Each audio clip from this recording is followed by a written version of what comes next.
Welcome to the Artful Teaching Podcast. Today I'm your host, Heather Francis, and I am going to be talking about research for teachers.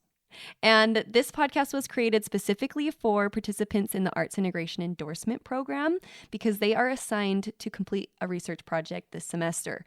But if you're a teacher and you're interested in uncovering your teaching practice or learning more about why you do what you do or how you do what you do, or if what you do really works, then systematic inquiry or research might be just for you. So before we begin, I just have to say I am on team research. I love research. I love critical thinking. I love collecting data. I love analyzing it. I like talking about it with my colleagues. I like talking about it with professionals and other subjects that know more information than me because it teaches me a lot about myself. And when I know more about myself, I'm a better teacher and I have a better practice. So for this conversation today, we are missing Callie Fox, who's usually a co-host, but I have another colleague named Heidi Dimmick here with me, and she's a facilitator in the Arts Integration Endorsement Program. And she has gone through this project twice, I think, with two of our different cohorts in this program. So I thought it would be great to have her with us here for this conversation. So welcome, Heidi, and please tell me, are you on team research as well? I'm on team research, but not quite to the level of team research that you're on, I think. So I think any really good teacher is looking at their data and trying to make themselves better and trying to help their students. I think that's a natural part of teaching. I don't know that I get quite as excited as like talking to all my colleagues over and over again about it because it's research still. Yeah. Well, and you are a practicing teacher. Yes. So I teach third grade at Spanish Oaks Elementary. That's awesome. So you get to do action research in your classroom as a teacher, and you get to supervise and mentor teachers who are doing the same thing in their classrooms. And it should be stated that I get paid to do research, and I'm not a practicing teacher, so my self-study and my action research is more in arts administration and instructional design, and so I get to be a little bit more on team research because it pays the bills. And doing research as a practicing teacher, right, is a little extra work. Yes. So I could see that we're on a spectrum of team research, but I like that word, a spectrum of team research. But we are excited to talk about this today, both of us. And we're going to just start with the basic question, which is, what is action research? And what does that look like? Specifically, we're talking to those participants in our program. What does this research project look like? So I'm just going to describe it. Have you ever experimented on your students? And no, I'm not talking about what happens when they actually eat all the glue. That's a different kind of experiment. But we experiment on our students all the time when we say, well, what if I try this? Or what if I try that? Or what if I change this tactic or strategy to help this student's behavior or to impact their learning? And teachers every day have problems that they're trying to solve, questions that they're asking themselves. Action research is taking a systematic approach to gathering data to answer the questions that we have as teachers and as a practitioner. And action research is different than some of those high-level research forms. You don't have to know like all the ins and outs of qualitative research or quantitative research or phenomenological research or hermeneutics, that's how you say it. Anyway, there's all these types of research. Action research doesn't require knowledge of all those things because it's really about a practitioner solving their problems and answering their questions in the situation that they're practicing their profession. And in this case, that's teaching. Well, and I think like there are certain things already for the state of Utah that's a required thing. Like we do dibbles at the beginning of the year for reading, and then we take a mid-year assessment and you look at the score, and then you do end-of-year assessment and you see like, okay, is what I'm doing here for fluency working, or do I need to make changes in what I'm doing for fluency, or their retells aren't as good as I want them to do. What can I do to make those retells better? Like it naturally happens. I think that sometimes teachers do action research without realizing that they're actually doing the action research. Mm-hmm. Yes. And often I think we're doing pieces of action research. So we're asking the question, we're looking at the data, we're analyzing it with our PLC or with our faculty or staff or with our principal or with an instructional coach. But the full process of action research also includes writing it out, documenting it, and presenting it, sharing it, making it known to a public audience. Now, sometimes you don't need to share it to a very public audience, like your PLC or your grade level team might be as public as you go with the information. But there is this, what's the word when it comes to an end, to a fold, to a culmination? Yeah, a culmination. Yeah, a final product where you distilled your ideas, your conclusions, the answers to your question, and you can articulate them clearly, right? The next question is, why is action research important? Why is it valuable to us? So I think action research is important because all the time you got to be able to talk to parents about how their kid is doing, what growth you've seen in the year. You have to be able to talk to parents. You got to be able to talk to your teammates. You got to be able to talk to your principal. Sometimes you have to talk at the district or even the state level to be able to say, this is what it was, and this is how I know I got there. Right? And I think that the action research is making sure you really understand how you got there. It wasn't hey, yeah, my numbers for Dibbles are 10 times better than they were last year because a miracle happened in my classroom. My numbers are 10 times better because I did this and this and this. And these things can be repeated in another classroom. And I think that that's what it is. It's having enough knowledge that you could say, you could go and duplicate this in another classroom and see the same kind of results. If you're just saying, I don't know, I just kind of do some stuff, that's not helpful to anyone. Yeah. So there are, with action research, where it's not like some of those high-level research styles or forms, it has had some criticism that it's not generalizable, that it's very anecdotal. But I would argue that it does, like you said, have some transfer. If you can uncover your practice as a teacher and say, this is what I'm doing and this is what the data says, you can articulate it and you can transfer it to another teacher who could then decide if they want to pick it up and try it or if they'd like to implement it in their classroom and also test it for themselves, right? So it could be transferable, but there's still that, criticism that it's not generalizable. Like, if I use this intervention in my classroom and it worked for my students, we can't say it works for all students, but we can say, and now I have a one-page paper to share with you how I did this. Here you go, partner, colleague, friend, teacher. Now you try it and see if it has impact on your students. So I would say advocacy, like you're talking about, is hugely important, being able to articulate what we do as teachers. And then especially in this program, how can you say, like, what does it mean to be an arts integration endorsed teacher? Well, once you've gone through a research project where you've really identified and articulated what you do with the arts to impact student learning or the culture in your room or the relationships in your room, whatever you're focused on, you will be able to have a pithy answer to say, this is what it means for me to be an arts integrated teacher. And this is my results and my data to advocate for why it's working. And I think, too, sometimes when you start using the word arts, people tune out because they think that it's the fluff of it. This action research actually gives you some meat behind what you're saying, right? It's the teeth of hey, I'm not just doing this to do this.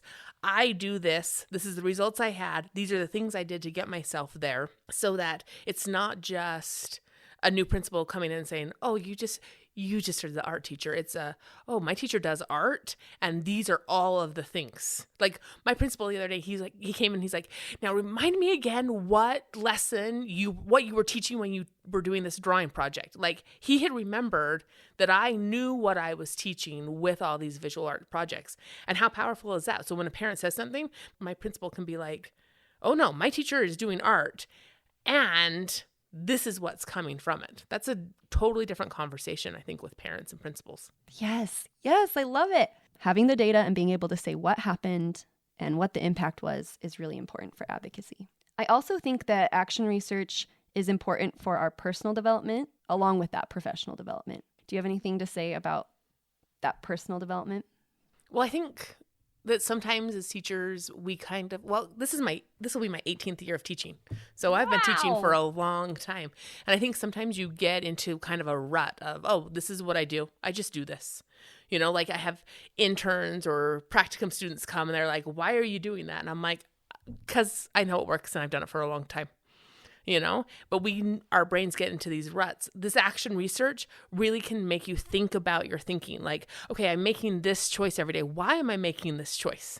And what growth can I see from making this choice? So it's not just us like throwing spaghetti at the wall. It's a very targeted, I want to think about my own thought process in this one area and how that's going to make me a better professional, right? Because if we're not growing as teachers, we shouldn't be teaching anymore.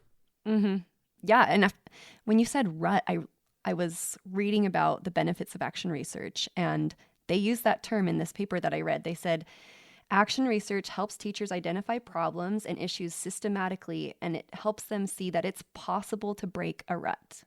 When you get stuck as a teacher, which we often do, it's possible. And you can do it through action research. It's one of those ways to get out of a rut.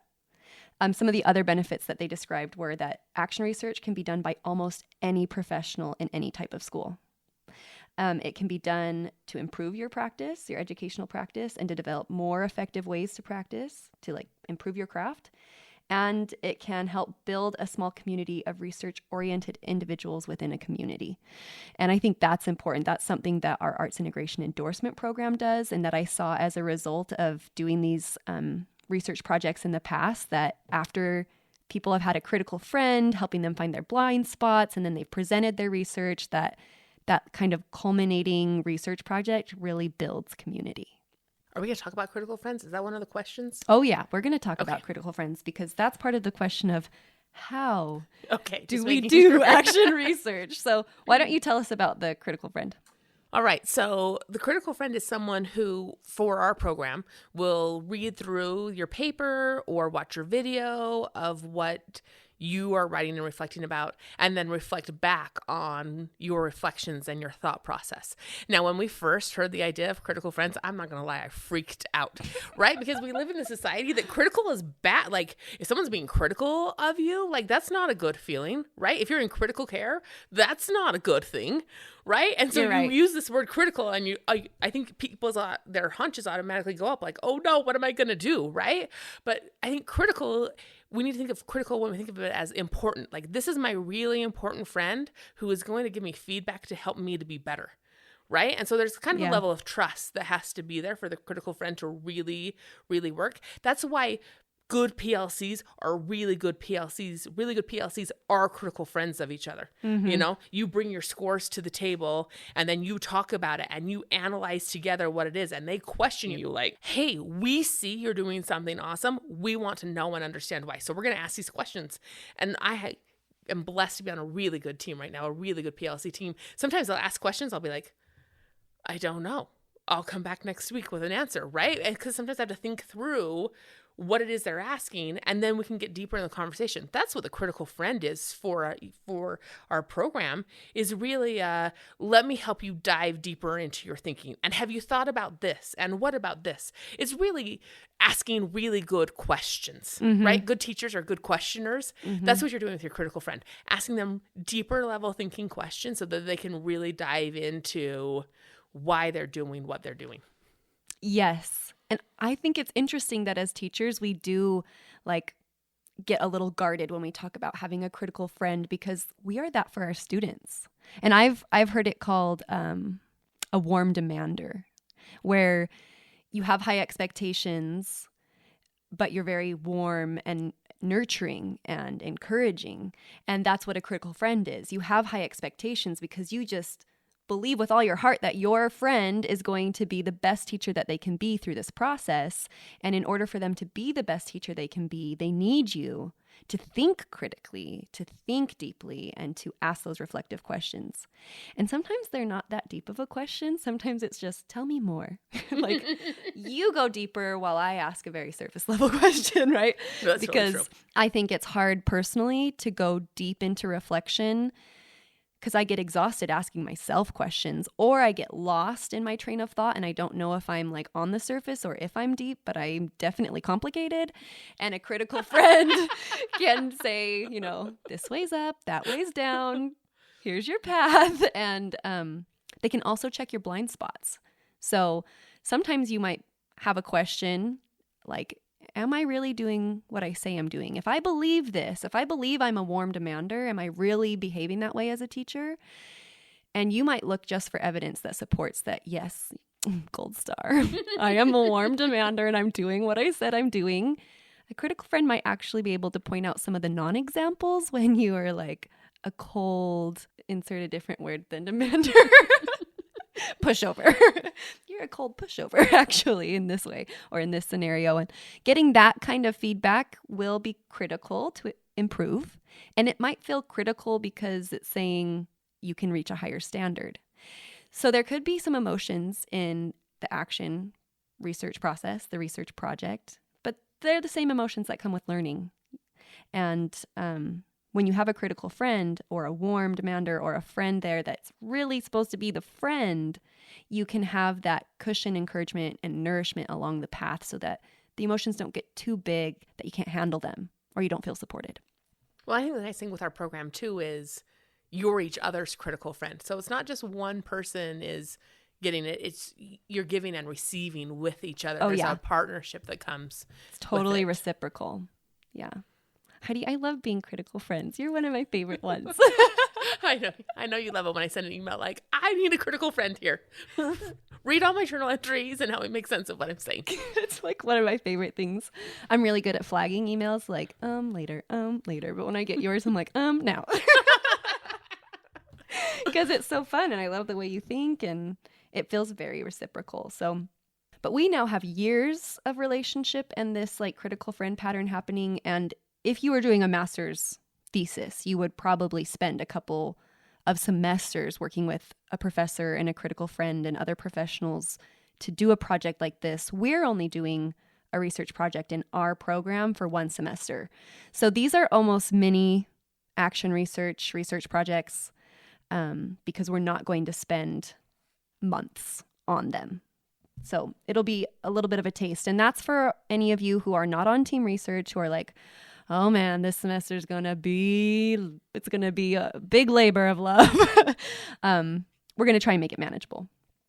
And so in answering that question of how we're going to do our research projects, we're going to do it in 5 steps. And this is how it's going to go. Okay. Heidi's like raising her eyebrows. She's like, I can't wait. What are the 5 steps? I'm excited. Okay. First, we're going to determine our question for our research. And that's, based on what concepts you're interested in studying. We want to keep it focused on the arts. Maybe there's an art form you're really interested in studying, how you practice it or what the interventions look like in your classroom. Or maybe you have a problem in your classroom that you need to solve and you want to find an artistic solution for that. And you want to test how effective an arts intervention is to solve those problems. We'll probably spend a week just brainstorming what our question will be. Step 2, we're going to make a plan for our study. So we have our question, and now we need to describe what the background of this question is and why it's significant. We do that by researching the literature on the concept or the topic to say, this is what people have already learned, this is what the research says, and this is my classroom context, or this is my inner landscape as a teacher that makes this an important question to me. And then after we've justified the importance of that question, the plan includes what data you're going to collect to answer the question, and then how you're going to analyze that data to come to the conclusions of answering your question, and then how you're going to prepare to present it to a public audience, which in our program is our cohorts, our other teachers participating in the program. But you might also think, who needs to hear the answer to this question? Is it a principal, a district coordinator, a curriculum director, your grade level team? You might have a very specific audience in mind. And then after you've created your plan, you go to work. Step 3 is to collect your data. And we're going to have a couple weeks in the endorsement course where we don't have class so that you can focus on collecting and analyzing your data. And we're also going to step 4, analyze the data, which means that in our classes throughout the semester, we will set aside time for you to work with your critical friend. So you can talk about your data, talk about what you're doing, and provide that reflective questioning for each other. Step 5, share your findings. We do have an assignment at the end of the course this fall semester where you will prepare a digital media asset to share just the pithy conclusions of your research, along with a research paper that says your findings and conclusions, but something also that's digital and short that you can add to your portfolio to share with others. So 5 steps. We're going to do it in one semester. We're going to set up a lot of time in the course for you to work on this. And if you're not on team research yet, that's okay. My arms are always open to you to join. And I think it's important too when we're talking about like the final paper, like the reflections that you write along the way, you can use that information into your final paper. It's not like the problem we've had before, I think, is people in the cohorts have felt like I've got to start brand new for this final paper. No, the final paper is you're taking all your steps along the way and just putting it into a readable form for everyone to be able to understand it. Exactly. Yeah. And after you've created your plan, you've pretty much written half the paper. You just have to put your answer to the question in at the end, saying, this is what happened. Now this is what I know. And we're going to know so much more after we do this. It's really exciting. So, Heidi, thank you so much for joining me here. Thanks for having me. Any last words or advice for those starting their research projects? I think it's important that you don't just think of this as like one more hoop you're jumping through. If you really take the time to think about what you really want to change in your practice or what you really want to change in your classroom. When I did my own action research, my kids brought up the problem. We had a class discussion about what they thought. And we do like a daily 5. We actually do daily 6 now because they felt like doing integrated art during their daily 5 time would help them. And so every Friday we have a performance day of the kids using the arts that they've learned and what they're learning during their small group reading instruction to present for the rest of the class. And it's just been a beautiful thing. My whole team does it now. So if you really take the time to do really good research, it really can make your practice better. And it sounds like other people's practice better too, because now your whole team's adopted it. So in the coming episodes, I'm going to have another guest to help discuss the difference between action research and self-study research, which for our Arts Integration Endorsement Program participants, they get to choose if they want to do a general action research study or a self-study action research project. Self-study is actually just a type of action research. So we're going to go into the differences and give some examples and describe a little bit more in detail what this might look for our participants. Thank you for joining us on the Artful Teaching Podcast. We're glad you're here. If you're looking for more resources to deepen student learning and improve your classroom culture, go to advancingartsleadership.com and find lots of resources there. They're all open and free for you to use. And if ever you have questions or feedback for us, please reach out at artspartnership@byu.edu. Have an artful day.